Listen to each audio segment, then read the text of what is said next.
One, two, three.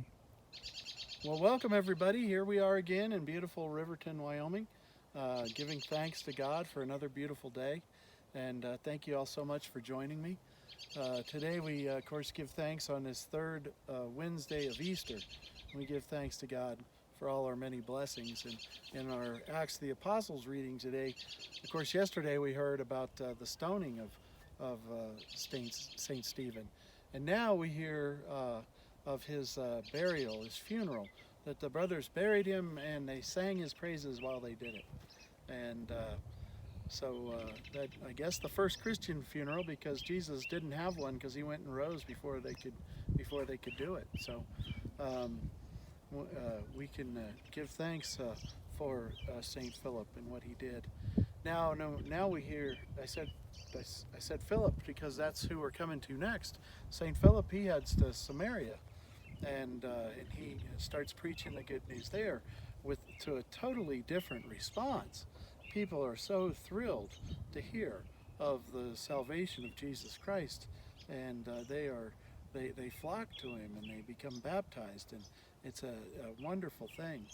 Of course, the bad thing is that Saul is still working against the Christian community, trying to get rid of it, going into houses and dragging people out. Of course, pretty soon he's going to change sides. He's going to see the light, as we know. Now, in our gospel reading today, we hear from the Bread of Life discourse.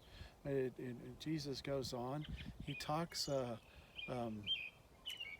about that he is the bread of life, that life comes from him. Now, a friend of mine, when he was in the seminary, some guys, as a joke, gave him a talking deer. I think we've all seen those talking deers. Well, this one, you could put it didn't just do the things that were in it, you could actually put a tape recording on it. And so he had this deer every time somebody walked by saying, "I am the bread of life," and reciting the Bread of Life discourse. And he still got ordained, so obviously the people at his seminary had a pretty good sense of humor. Boy, the Bread of Life is such a wonderful thing for us. The very promise of it helps us to heaven.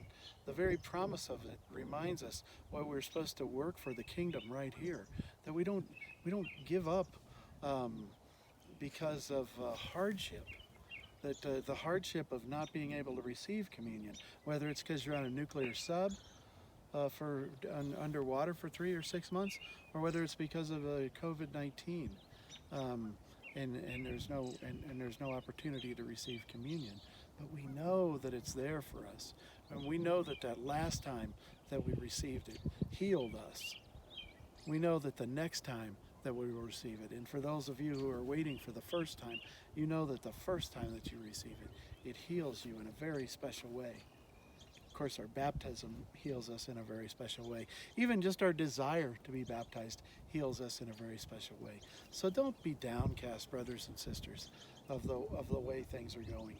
That we are, as we come out of this, however it works, however we come out of it, know that we can come out of it as a stronger Christian community, because we have the good news that St. Philip brought to the Samaritans. We have that good news of Jesus Christ, of the bread of life. So, my brothers and sisters, join me and Buddy saying hallelujah, hallelujah, hallelujah.